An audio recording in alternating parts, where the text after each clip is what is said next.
Justice Tech Pros here. I hope the listeners are doing all right, as well as possible anyway, in light of current situation. I know statistic-wise, they're saying things are getting better. The mortality rate is dropping, and the people recovering is rising, which all positive things, don't get me wrong, but unfortunately people still are dying, which is too many, And a lot of people still on quarantine, a lot of people still on self-isolation, self-quarantine, a lot of people are at stay at home, and it's rough. I mean, people can't go to work. There's a lot going on, and I don't want to dwell on that today, but we all know what's going on, and it's not great. It's a lot to get through. It's a lot to process. So just hopefully, as always, as I've been saying, this could serve as a little bit of distraction from that, and just have people thinking about something else for a change. So with that said, I wanted to kind of jump into today. It's I hope it doesn't come across political, because I don't want politics really on this show, because it's just not what this is about. But it really has nothing to do with politics. What this has to do with is just chain of events and how things are done. And the reason why I want to cite certain things is because if these kind of actions and these kind of chain of events could take place on such a high level, it should really open up the mind of the public on what, how sometimes rules just don't apply. And the whole Target thing that I always talk about really is a legitimate ideal, and it's not just something that I'm just claiming or making up. It's something that does exist, and it's how things take place. And what sparked today's episode is I didn't hear the interview, but I was reading, and I am going to listen to the interview because now I'm curious. But apparently Roger Stone gave an interview today with a Sarah Carter on her show. And to summarize, he basically told the reporter that the prosecutor tried pressuring him on the contents of the 29 conversations. And he told the reporter today that he refused to lie. And by refusing to lie, that is why they brought erroneous charges against him. So, Roger Stone didn't want to lie about what these conversations were. Again, this is according to him, but it's just the whole concept. I want to stay away from the politics angle of it all. Just think about the concept of it if you can. And I know it's hard sometimes for people. They're very strong in their beliefs as far as politics go. I'm really not. I'm pretty clear cut. I go by what's right. If something's right, it's right. If it's not, it's not. I really don't care if the Democrats, Republicans. I just go by common sense, what makes sense, what's best for the American people, what's not. If somebody's trying to fool the American people, and if they're not, that's what I go by. And I like certain people for being honest, and I dislike certain people for being dishonest.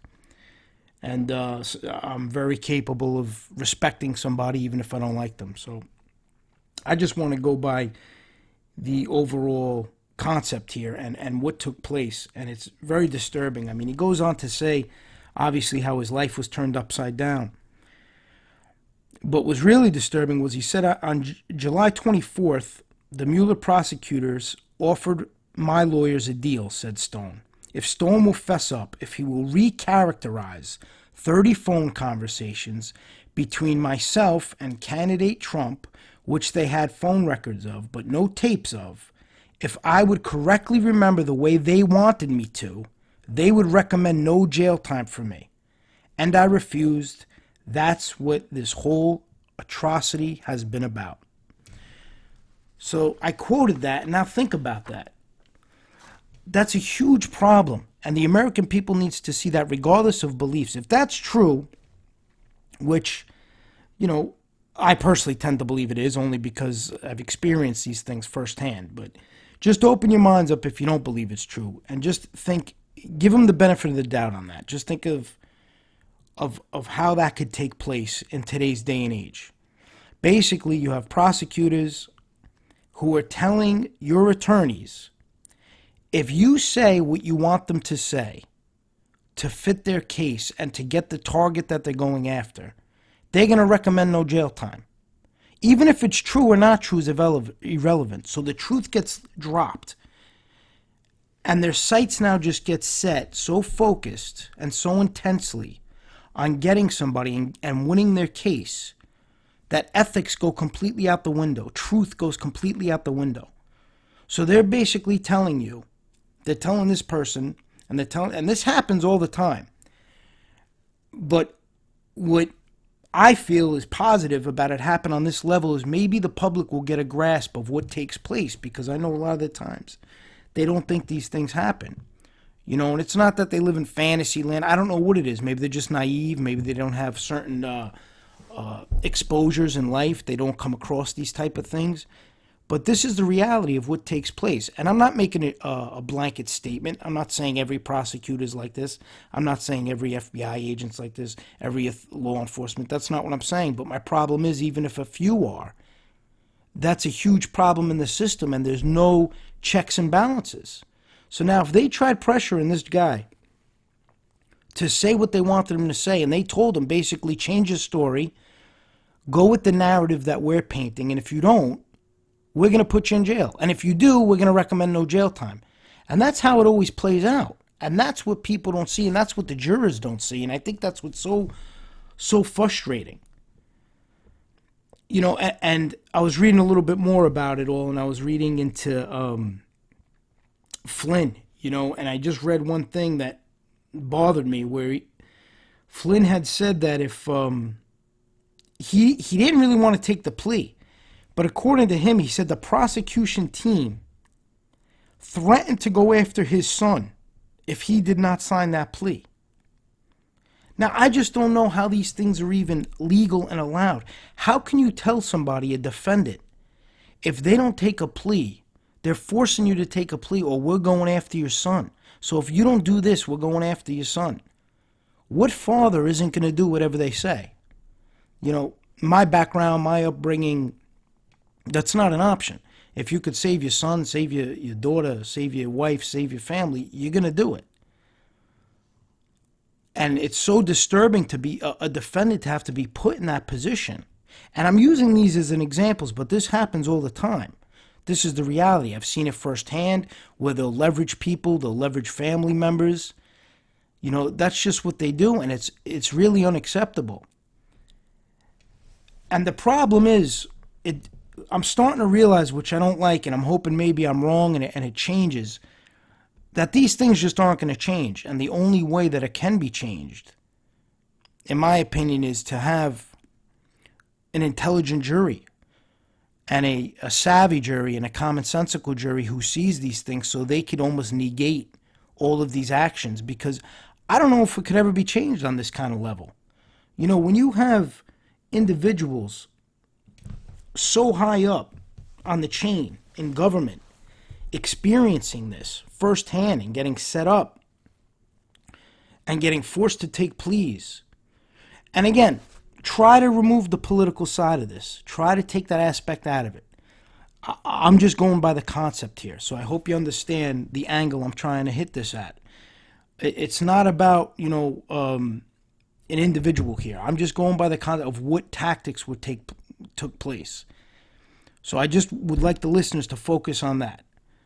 I mean, whether you like Trump, you don't like Trump, that's all irrelevant. Whether you like these individuals, you don't, it's irrelevant. Just the tactics here, for any reasonable-minded person, should realize that they're just unacceptable. If these things happen in our criminal justice system, it just should not be allowed. It just should not be allowed. And that's what I don't understand, how these things could take place. And then, you know, people, what amazes me is when you get people who don't understand that they take place with just the regular citizen, or somebody on such a, you know, lower scale as far as being well known, that these things do happen. If they're targeted, these things play out. And this should just open their eyes a little, that if it can happen on this kind of scale, just think about what happens to the regular person. Now I'm going to, you know, dive more into this personally, because I'm just interested in it, but not for the purpose of the podcast. But what bothers me is, to see these things play out. And what I liked is Flynn has the attorney, Sidney Powell, who in my opinion is a phenomenal attorney, and she has several books. One is actually called The License to Lie, and I recommend reading that. It really goes into everything I kind of talk about on the podcast and all these things that take place and the flaws within the system and the lengths that they'll go to get convictions and to get people to plea or to win a case. The other book she actually just put out, and I ordered it. I didn't read it yet. It's called Conviction Machine. It's Standing Up to Federal Prosecutorial Abuse. That came out in February. And that says it all. I'm looking forward to reading that. But I recommend, she wrote that. It was Sidney Powell and Harvey Silverglate.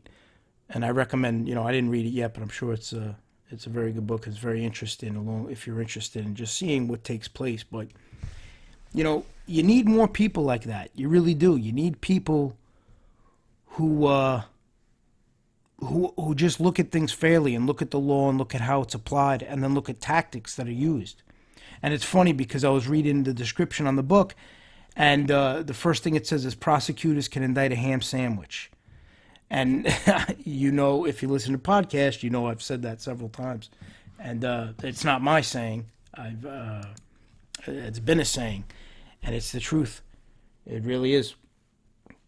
But what's concerning is, the majority of the public really don't grasp what's going on. And I'm just hoping maybe these recent headlines of these high-profile individuals give them a little pause where somebody would take a step back and just realize if this could take place, who's to stop this from happening? I mean, all this tells me is if they want you, they could get you no matter what. I mean, it's just a matter of getting witnesses to lie. And how many people, regardless how you feel about this person, this guy wouldn't lie. And by not lying, he got 3 years. And, you may feel a certain way about it, but to me, I respect that. Just the general basis. Somebody who's not going to lie and make up something just to save their own skin, that's integrity. Others may see it differently. I don't know how you can, but that's integrity. For you not to lie, to ruin somebody's life, that you only want to say the truth, and by doing that, then you suffer, that says a lot about character. This guy could have gave himself a get-out-of-jail-free card just by playing ball with the prosecutor and lying. And the guy wouldn't have had to do a day in jail. And as we know, not many people do that. There's informant after informant, as I spoke about in the last episode, who are now, they're trying to be famous on podcasts and ridiculous reality shows and this and that. They're trying to get fame. Not only are they lying to get people convicted and to not to have to do any time in jail, they're parlaying that into a career. And, people for some reason are just not seeing what takes place behind the scenes and how these things play out. And I think a lot of it has to do is because maybe they feel they'll never be on that radar. They feel they'll never have to worry about those things. But that's such an ignorant way of thinking when you live in America. Because you got to protect the Constitution regardless of who's being judged. Regardless of who's in front of that system, whoever's sitting in that courtroom. You have to protect the Constitution. And you got to put personal feelings aside.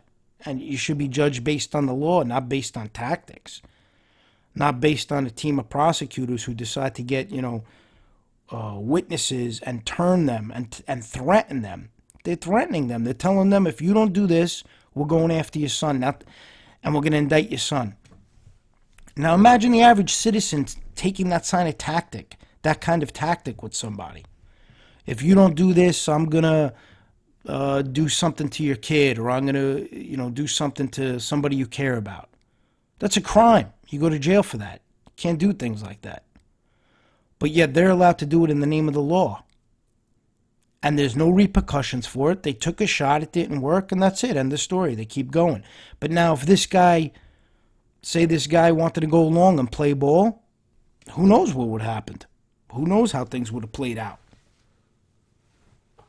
But to live in a system, to have a system that allows these things, and there's no There's no overseeing set of rules or overseeing checks and balances where they'll pick these things apart and investigate them and open them up. Hopefully something comes out of it. Do I have much faith in it? No, I don't, because I've yet to see it happen. I mean, all you hear is, I hear these kind of tactics take place all the time.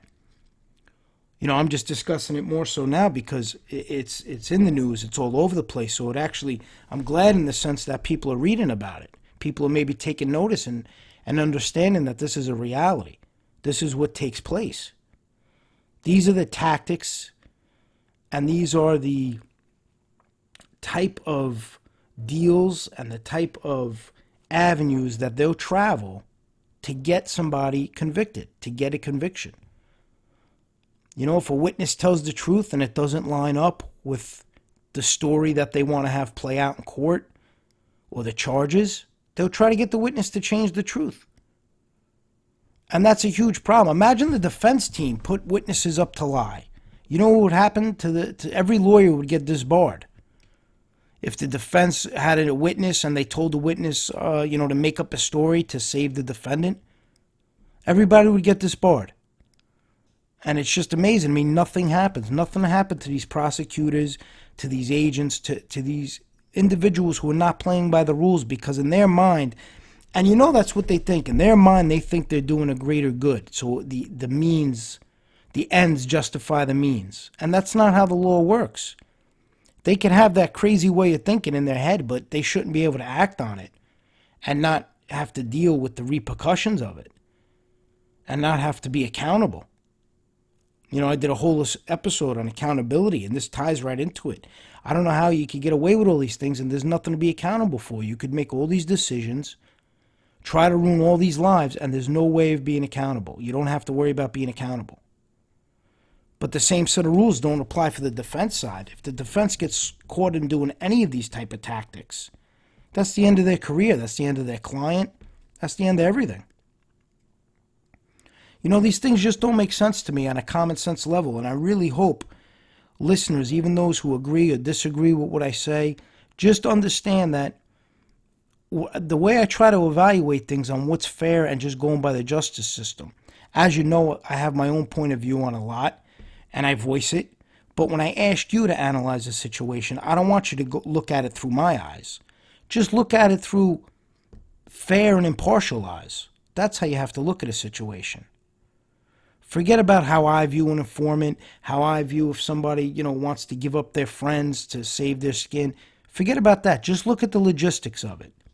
If somebody's equally as guilty, or somebody's even more so guilty, and somebody committed a lot of crimes, why would they be entitled to doing no jail time simply because they're giving up a bigger target? How does that make any sense? How does that sound fair at all?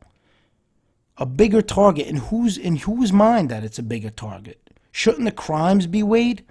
So if you killed 10 people, you don't get a pass just because you're going after somebody who may be a bigger target, who's supposedly a higher position in some kind of organization? How does that make any sense logistically? For the general public, it shouldn't make any sense. For the prosecutor and the law enforcement, of course it makes sense because you get the headlines. The lower level guys don't bring the big headlines. It's the high end guys. It's the guys with the big titles, with the elaborate names and all these different tags that they put on them and alleged positions. That's who makes the headlines, not the low level guys in their mind. See, now, the average person will look at it like, well, this person, forget about titles. If this person committed all these murders, or this person committed home invasions, or did all these low-life things, why should they get a pass? Simply because they're going to point the finger at who the law enforcement deems as a more important person. It just doesn't register. You got to be held accountable. That's just the way it goes. And you can't. And now when you hear these things, it really should make any logical person think, how do I trust any of these witnesses? It should cast doubt, because if they're telling people, say what we want you to say, and you'll get a better deal, you'll get no jail time, how can you trust any words out of somebody's mouth? Isn't it only common sense where the more information they give you to get their target, the better the deal you're going to get? Doesn't that equate? And I spoke about this many times. I know they try to do the whole nonsense of, we don't guarantee the witness any less jail time. They still have to go in front of a judge. Come on now. Really? It's absurd to even say that. We all know how it works. I spoke about the letter that the government gives. The government gives the letter on the informant's behalf. The judge reads the letter. The judge is going to take that all into account, and they're going to give them a phenomenal sentence. They're going to reduce it dramatically. That's just facts. That's just how it's going to go. So to act like they're not going to get anything's absurd. And nowadays, like I was talking about, you get podcasts after it. You get fame. I was reading one of the comments on these ridiculous, moronic podcasts with, you want to talk about imbeciles. But one of the comments was, yeah, we're going to be coming out with merchandise. So you have all informants now coming out with merchandise. What kind of merchandise are they possibly going to sell that people are going to buy? But you know the twisted part, people are going to buy it. So people are going to be walking around with this informant merchandise like absolute morons in plain English. I hate to say it, but like absolute morons. And I really don't hate to say it, but I try to keep it a certain way, but I'm going to break that once in a while. And right there, I broke it. You're an absolute moron if you're buying this kind of merchandise and supporting this. You're talking about informants who are now trying to make a payday on the public, because you get this naive public for some reason thinks what's coming out of their mouth is gospel when it's lies. You have to understand something. It's lies. All you're doing is listening to storytellers. So if that's the case, go buy Harry Potter. Go read that. Go read some kind of fantasy novel. Read that, because that's all you're hearing. It's like story time. It's like when we were kids in kindergarten, we all sit around the teacher, and the teacher would tell stories, and we had story time. That's all that's happening. It's nonsense story time for adults who are enamored with the BS that these guys put out. Absolute BS. And how are they able to put this nonsense together? Because of what I talked about earlier. You have prosecutors who will give them a free pass, who will cut them loose, who will give them no jail time, as long as they serve up their targets. So now these guys could went around, committed all these crimes. You know, when things were good, they were the toughest, they were crazy, they were all the nonsense.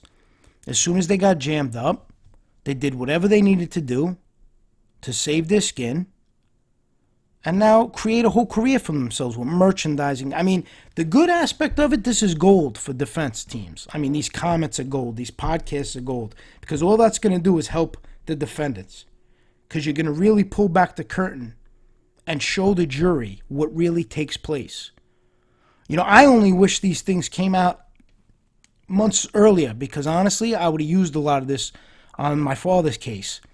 Because I would have just shown, I couldn't have shown, I'm not the attorney, but I would have at least given it to the attorneys to have them show how these things parlay. You know, played snippets of these podcasts. I mean, not to say in the appeal that these things aren't going to come up, but it would be nice to use it then and there, because you could tell these juries, you know, they just, they don't buy into it sometimes. They don't see past the propped up individual on the witness stand who has a nice suit on, who is trying to talk properly, who's trying to come across where they feel sorrow, where they feel regret, where they're remorseful. You know, they can't see past that. They believe it. They don't then realize when these guys get home, you know, the nonsense suit comes off, the heavy fake accent comes on, you know, where they really put it on to sound like they're tough and crazy, and then they tell all their crazy stories.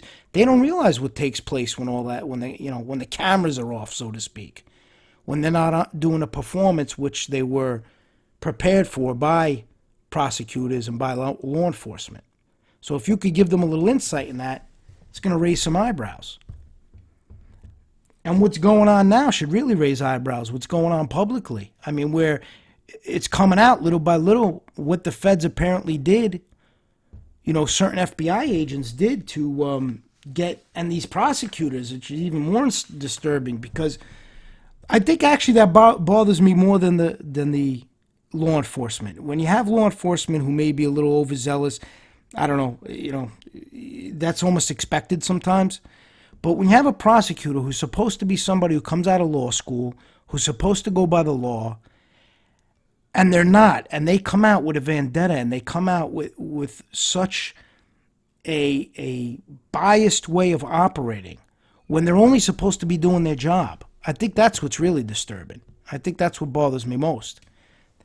Because you would think that at the very least they're going to be professional. They're going to do their job. And like I always say, if somebody's guilty, they're guilty. The facts will tell the tale. The trial will play out. The person will be guilty. That's just the way it goes. That's the system. People are guilty. That's life. There's a lot of lowlives out here. That's the world we live in. I mean, I read things all the time with, people are degenerates. And to me, when I read some of these crimes, especially when it involves children, they deserve a lot more than jail time. That's minimum.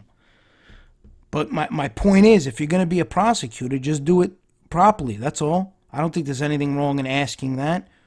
Don't force people to become witnesses. Don't ask them to lie. Don't threaten them that you're going to go and prosecute their kids if they don't cooperate. How is that justified? What could possibly justify that? It just goes to show they get tunnel vision. They get their target and they don't want to lose. It's almost like a competitive nature, and it shouldn't be a matter of winning and losing when you're dealing with somebody's life. That's not what it's about. On both sides, it should be about the truth. I mean, even if you're a prosecutor, if somebody's innocent, why would you want to put them away? If the evidence leads to somebody being innocent, wouldn't you have a conscience and realize, well, I'm prosecuting the wrong person? It's not so much about you getting a win.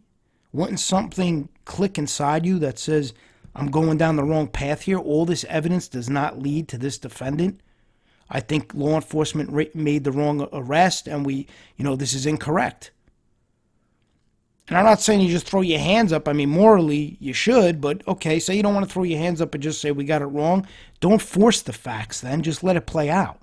Let the jury see the facts then. Don't twist them. Don't force them. Don't paint them a different way. Just let them play out and let the innocent person walk free if they're innocent.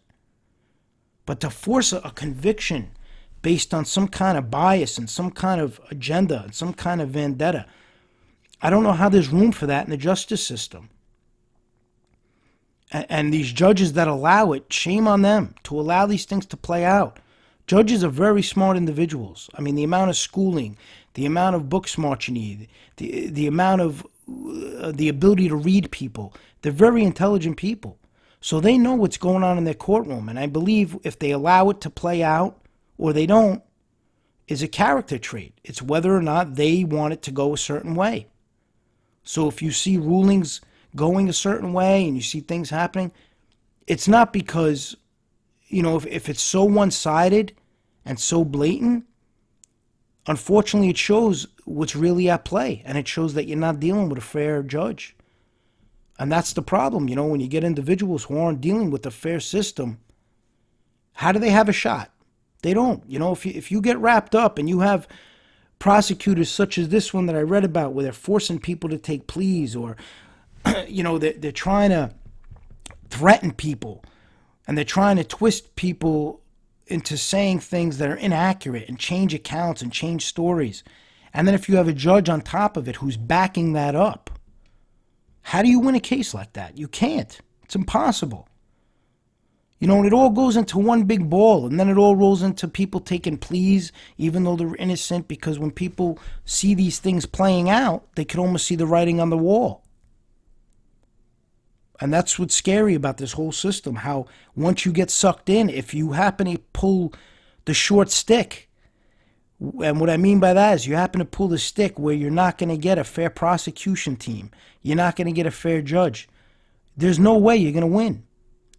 The only shot you have is what I'm trying to do here, is build the level of jurors to whereas they could pull back certain things and they could see through the sheet, and they could understand what's really taking place. Even though it may not be playing out in the courtroom, they could grasp tactics and they could grasp what possibly may have happened. And as long as they have that basis, you have a shot, because you'll have a juror who doesn't believe every single word that comes out of the prosecution's team, or every single word that comes out of this alleged witness that's on the stand supposedly telling the truth. It all goes back to what I spoke about, where you have to weigh credibility, weigh the individual, weigh what they have to gain. And now that we know that they're building careers, these informants are building careers, that should be a huge factor. That should be, honestly, one of the requirements. If you're going to make a deal, you're not allowed to benefit any way, shape, or form out of what you say. Then maybe that'll add some legitimacy. If you know somebody has no agenda, maybe it'll add some legitimacy to these witnesses. But right now, when I see all that they're doing and all this nonsense taking place, they could tell me the sky's blue on a beautiful sunny day, and I won't believe it. I just won't believe it. It's almost like that saying: if their lips, how do you know they're lying? Because their lips are moving, and that's really how it is. And the public should just understand all these things, and they should be concerned that if these kind of tactics and techniques could play out on the highest level, where does that leave the average citizen? Where does that leave us if we get swept into the system? I know where it leaves us. I've experienced it with clients. I've experienced it with my father. I know where things are left. When the odds are against you and they're gonna do whatever they can to get you, the result is not going to be good. And if the juror's blind, like the jury we had, where they're just blind and they don't even understand the charge and they don't understand how to weigh it because the charge was so extensive that they just assume it's guilty without really understanding it, and they throw all these crazy rules, Pinkerton, and if a crime's reasonably foreseeable, that's all a recipe for a conviction. That's all that is. And unfortunately, when you have all those things against you, when you have, a prosecution team, like I said earlier, if you have a judge, if you have all these things against you, the odds of coming out victorious are not good.